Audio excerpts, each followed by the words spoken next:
YouTube, what's good? Your boy K-Law back with another video real quick. Tell y'all about this one time I got tried. When I say get tried, you know, people, if you from Florida, you kind of know what I mean when I say tried. Basically got tested, you know what I'm saying? Like, I don't really know the word to say. Try, I don't know. But yeah, I'm gonna just listen to the story. So yeah, so I'm gonna give y'all a little background, how we was rocking at that time when I was up the road. So basically, you up the road, you got your regular uniform that you wear around the compound all day. You got maybe like 4 or 5 of those, and then you got your visitation outfit, which is your good clothes that you wear when your people come visit you. You know what I'm saying? You got your good clothes, your good shoes, all that. You know what I'm saying? When you go get your visit. So I had a pair of shoes that you buy, and the shoes that I'm talking about, you can only buy the shoes maybe like 3 or 4 times out the year, because you got to get them from a catalog, and they got the prison got to order them for you, and they ship them in. That's how it was back when I was in there. So back then we had New Balance, you had Rodels, you had a few Reeboks. You know what I mean? You just had a few different cheap brand of shoes that the prisons can wear. So basically, you know what I'm saying, you wear your good shoes to visitation. You don't wear your good shoes, you know what I'm saying, around the compound. You wear your slip-on shoes, Crocs, whatever they got now, or boots if you had it. So all right, so fast forward, I go to transfer prisons.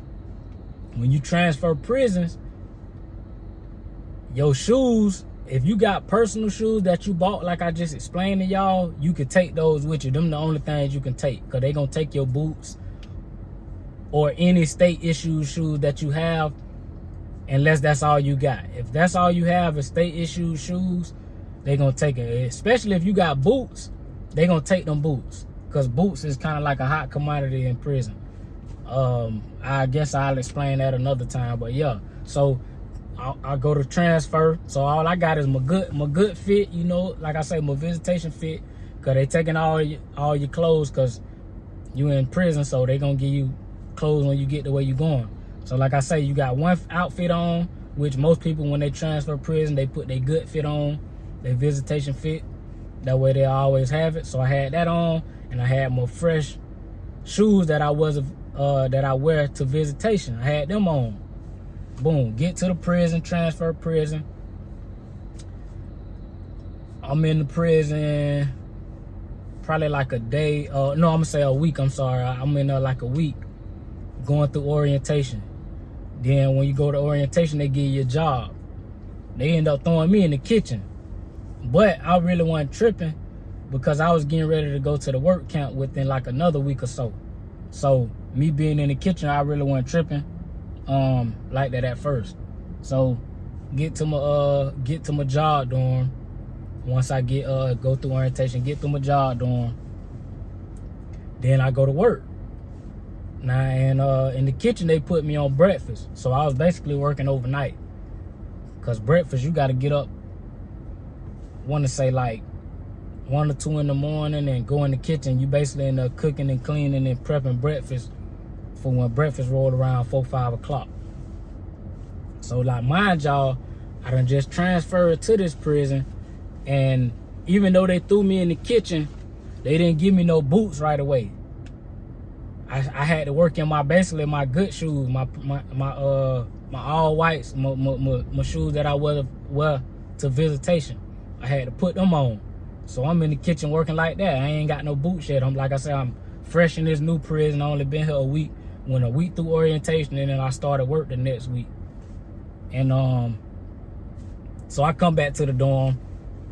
I come back probably like 12 in the afternoon, because like I say, I work overnight. So I work the breakfast, and then we'll do lunch, and then after lunch we clean up, you know what I'm saying, then we go back to the dorm, sleep or whatever, and then you got the second shift, which is people who work dinner and all that. They clean up after that. So like I say, I ended up going to work for a few days. I come back to the dorm. So just this particular day, I done been in this dorm a few days now. This particular day, this guy, and I'm just gonna say it, homosexual gay dude, he I guess he decides to want to speak the old law today. So I'm in, like I said, I'm sitting on my lockers, or my locker, and in prison, stay in Florida prisons. You have these big metal lockers that sit on the floor in front of your bunk. You can lift them up. It's a locker. You can put a lock on it. That's basically where you hold your canteen, your clothes, not clothes, your personal items, pens, paper, letters, all that, pictures. You know what I'm saying? You keep it in your locker. So, like I said, I'm on the top bunk, so my locker is in front of me and my bunkie's bunk. So, while I'm taking my shoes, sitting on my bunk, taking my shoes off, this dude decide he want to come, like, ask me, do I want to use his shoes? So I ain't got to work in my good shoes. Now, mind y'all, I'm just getting off work, off this little night shift job. On top of that, I don't even, you know what I'm saying? Like, bro, don't even talk to me. Like, I don't got nothing against homosexual dudes, gay dudes. You know what I'm saying? You rock out however you want to rock out. But that ain't my cup of tea. And especially in prison, you know what I'm saying? You don't want to be messed up with nobody that you in the same kind. So, if you ain't in no gang, you don't really want to hang with gang members because people affiliate you with gangs. If you don't really, you know what I'm saying, fuck with dudes like that as far as you attracted to, you don't want to be fucked up with them dudes because, you know what I mean, people just gonna affiliate you with that lifestyle. You know what I mean? So me and anybody like me who done been to prison and been to jail and like that, they already know what time it is. You cut that conversation short right then and there. So like I say, I'm sitting on my bunk. Like I said, I'm already tired. Plus, I probably was irritated because I'm in prison too. The dude, he come up to me, asked me, do I want to use his shoes so I ain't gotta use my good shoes to work in the kitchen. Nah, honestly, y'all, I really want to say more than I said, because I ain't even say nothing, to be honest. I kind of like looked up at him and like gave him a blank stare, and the look on my face like literally told it all, because he caught an attitude and walked off. And at that time, well, I kind of, honestly, I wish he would have said a little more, because that would have gave me some ammo to go ahead and beep, beep, beep, beep real quick. Because I was already, like I said, I was mad at the time. These folks done put me in the kitchen dorm and they ain't gave me no boots. On top of that, they took my brand new blues that I had transferred with my quote-unquote visitation, my good blues. I call them good blues because they were new, but they ain't no good blues because he's still in prison. But yeah, they done messed around and took my good blues and gave me these tight behind pants. You know what I mean? I'm in the looking all crazy with these skinny jeans on up the road.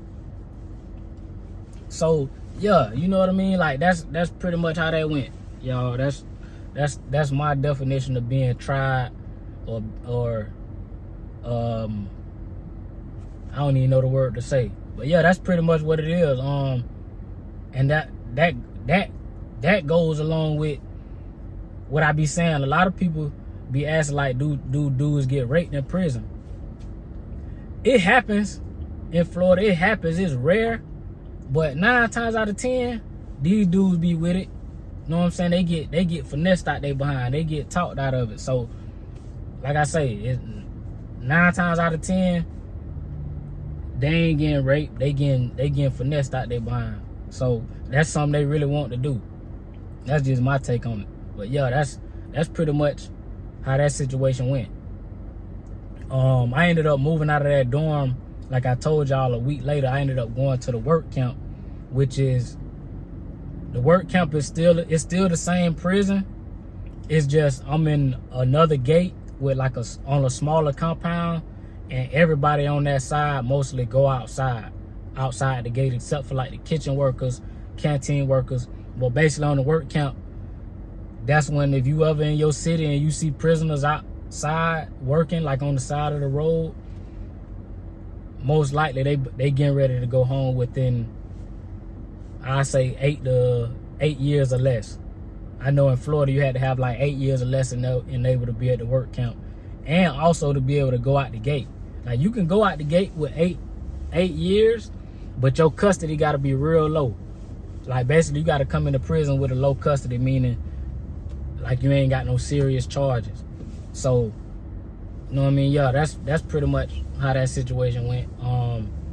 I ain't fight, bro. I ain't, you know what I'm saying? Like I ain't talk to bro nasty or nothing like that. Cause at the same time, like I say, you still in prison, so you still want to be mindful. Like if you fight somebody in prison, you stab somebody, you talk to them crazy, you, especially if y'all sleep in the same dorm or in the same wing, if y'all in 2-man cells, then you got to be on alert. You got, you know what I'm saying? You got to be on alert. You got to sleep on alert.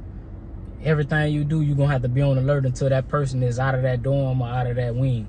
So, you know what I mean? Like, I chose my battles when I was in prison, which was smart. You know what I mean? Because you don't want to just be fighting. You know what I'm saying? Like I say, I just got to this prison, so I don't know who all bruh know in the dorm, who bruh cool with. You know what I'm saying? Bruh can send a hit. So, yeah, that's how that situation went. Like I said, I ended up going to the work camp like a week later and started going out the gate real heavy. So, yeah, man. Y'all fool with your boy. You know what I mean? To bring y'all a little quick video. Finna get back in here and cut some hair. But y'all follow your boy on IG. The #1, Kevin Law. Follow me on IG. The #1, KEVIN LAW. Y'all go show your boy some love, man.